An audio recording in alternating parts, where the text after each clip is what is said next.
प्रदोष काल का शुभ मुहूर्त सूर्यास्त के लगभग 30 मिनट पहले से सूर्यास्त के बाद लगभग 30 मिनट तक रहता है। इस वर्ष जून में प्रदोष व्रत 8 जून को है, जो रविवार होने के कारण रवि प्रदोष व्रत है। हर हर महादेव, जय भोलेनाथ। तो दोस्तों, आपके अपने चैनल राधे श्याम में आपका बहुत बहुत स्वागत है। तो आज की वीडियो में सुनेंगे आप रवि प्रदोष व्रत की कथा और साथ ही जानेंगे प्रदोष काल की पूजा का शुभ मुहूर्त। क्योंकि भगवान भोलेनाथ का जब हम व्रत करते हैं, प्रदोष का व्रत करते हैं, तो उस दिन हमें प्रदोष काल में पूजा करनी होती है, वो भी शुभ मुहूर्त में यदि करते हैं तो बहुत ही अधिक लाभ होता है। तो इसलिए हम प्रदोष काल का पूजा का भी शुभ मुहूर्त जानेंगे और उससे पहले हम सुनेंगे रवि प्रदोष व्रत की कथा। तो कथा इस प्रकार है। एक समय सभी प्राणियों के हितार्थ परम भगीरथी के तट पर ऋषि समाज द्वारा विशाल गोष्ठी का आयोजन किया गया। विज्ञ महर्षियों की एकत्रित सभा में व्यास जी के परम शिष्य पुराण वेता सूत जी हरि कीर्तन करते हुए पधारे। सूत जी को देखते ही सौनकादि 88,000 ऋषि मुनियों ने दंडवत प्रणाम किया। महाज्ञानी सूत जी ने भक्ति भाव से ऋषियों को हृदय से लगाया तथा आशीर्वाद दिया। विद्वान ऋषिगण और सब शिष्य आसनों पर विराजमान हो गए। मुनिगण विनीत भाव से पूछने लगे कि हे परम दयालु, कलिकाल में शंकर जी की भक्ति किस आराधना द्वारा उपलब्ध होगी, हम लोगों को बताने की कृपा कीजिए। क्योंकि कलयुग के सभी प्राणी पाप कर्म में रत होकर वेद शास्त्रों से विमुख रहेंगे, दीन जन अनेकों कष्टों से ग्रस्त रहेंगे। हे मुनि श्रेष्ठ, कलिकाल में सत्य कर्म की ओर किसी की रुचि न होगी। जब पुण्य क्षीण हो जाएंगे तो मनुष्य की बुद्धि असत्य कर्मों की ओर प्रेरित होगी, जिससे दुर्विचारी पुरुष वंश सहित समाप्त हो जाएंगे। इस अखिल भूमांड पर जो मनुष्य ज्ञानी होकर ज्ञान की शिक्षा नहीं देता, उस पर परमपिता परमेश्वर कभी प्रसन्न नहीं होते हैं। हे महामुने, ऐसा कौन सा उत्तम व्रत है जिससे मनोवांछित फल की प्राप्ति होती है, कृपा कर बतलाइए। ऐसा सुनकर दयालु हृदय श्री सूत जी कहने लगे कि हे श्रेष्ठ मुनियों तथा सौनक जी, आप धन्यवाद के पात्र हैं। आपके विचार सराहनीय एवं प्रशंसनीय है। आप वैष्णव अग्रगण्य हैं, क्योंकि आपके हृदय में सदा परहित की भावना रहती है। इसलिए हे सौनकादिक ऋषियों, सुनो, मैं उस व्रत को तुमसे कहता हूँ जिसके करने से सब पाप नष्ट हो जाते हैं। धन वृद्धि कारक, दुख विनाशक, सुख प्राप्त कराने वाला, संतान देने वाला, मनोवांछित फल प्राप्ति कराने वाला यह व्रत तुमको सुनाता हूँ, जो किसी समय भगवान शंकर ने सती जी को सुनाया था और उनसे प्राप्त यह परम श्रेष्ठ उपदेश मेरे पूज्य गुरु जी ने मुझे सुनाया था, जिसे आपको समय पाकर शुभ बेला में मैं सुनाता हूँ। बोलो उमापति महादेव की जय। सूत जी कहने लगे, आयु वृद्धि स्वास्थ्य लाभ हेतु रवि त्रयोदशी प्रदोष का व्रत करें। इसकी विधि इस प्रकार है। प्रातः स्नान कर निराहार रहकर शिव ध्यान में मग्न हो शिव मंदिर में जाकर शंकर जी की पूजा करें। पूजा के पश्चात अर्धपुंड त्रिपुंड का तिलक धारण करें। बेलपत्र चढ़ावें, धूप दीप अक्षत से पूजा करें। ऋतु फल चढ़ावें। ओम नमः शिवाय मंत्र का रुद्राक्ष की माला से जप करें। ब्राह्मण को भोजन करा सामर्थ्य के अनुसार दक्षिणा दें।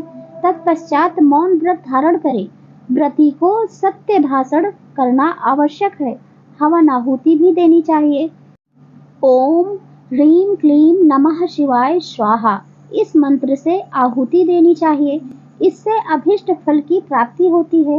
व्रती पृथ्वी पर शयन करें, एक बार भोजन करें, इससे सर्व कार्य सिद्ध होते हैं। श्रावण मास में तो इसका विशेष महत्व है।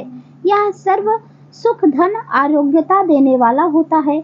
यह व्रत इन सब मनोरथों को पूर्ण करता है। हे ऋषिवरों, यह प्रदोष व्रत जो मैंने आपको बताया, किसी समय शंकर जी ने सती जी को और वेद व्यास मुनि ने मुझको सुनाया था। सौनकादि ऋषि बोले, हे पूज्यवर महामते, आपने यह व्रत परम गोपनीय मंगलप्रद कष्ट निवारक बतलाया है। कृपया यह बताने का कष्ट करें कि यह व्रत किसने किया और उसे क्या फल प्राप्त हुआ। श्री सूत जी बोले, हे विचारवान ज्ञानियों, आप शिव के परम भक्त हैं। आपकी भक्ति देखकर मैं व्रती पुरुषों की कथा कहता हूँ। एक ग्राम में अति दीन ब्राह्मण निवास करता था। उसकी साध्वी स्त्री प्रदोष व्रत किया करती थी। उसके घर एक ही पुत्र रत्न था। एक समय की बात है कि वह पुत्र गंगा स्नान करने के लिए गया। दुर्भाग्यवश मार्ग में चोरों ने घेर लिया और वह कहने लगे कि हम तुझे मारेंगे, नहीं तो तू अपने पिता का गुप्त धन बतला दे। बालक दीन भाव से कहने लगा कि हे बंधुओं, हम अत्यंत दुखी हैं, दीन हैं, हमारे पास धन कहाँ है। चोर फिर कहने लगे कि तेरे पास पोटली में क्या बंधा है। बालक ने निसंकोच उत्तर दिया कि मेरी माता ने मुझे रोटी बनाकर बांध कर दी है। दूसरा चोर बोला कि भाई, यह तो अति दीन दुखी है, इसे छोड़िए। बालक इतनी बात सुनकर वहां से प्रस्थान किया और एक नगर में पहुंचा। नगर के पास एक बरगद का पेड़ था। बालक वहां बैठ गया और थक कर वह वहीं वृक्ष की छाया में सो गया। उस नगर के सिपाही चोरों की खोज कर रहे थे कि खोज करते करते उस बालक के पास आ गए। सिपाही बालक को भी चोर समझकर राजा के समीप ले गए। राजा ने उसे कारावास की आज्ञा दे दी। उधर बालक की माँ भगवान शंकर जी का प्रदोष व्रत कर रही थी। उसी रात्रि राजा को स्वप्न हुआ कि यह बालक चोर नहीं है, प्रातः छोड़ दो, नहीं तो आपका वैभव राज्य सब शीघ्र ही नष्ट हो जाएगा। रात्रि समाप्त होने पर राजा ने उस बालक से सारा वृतांत पूछा। बालक ने सारा वृतांत कह सुनाया।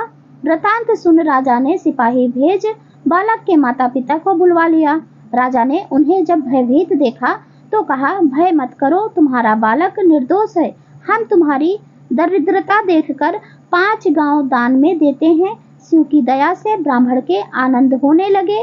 इस प्रकार जो कोई इस व्रत को करता है उसे आनंद प्राप्त होता है। तो बोलो भगवान शंकर की जय।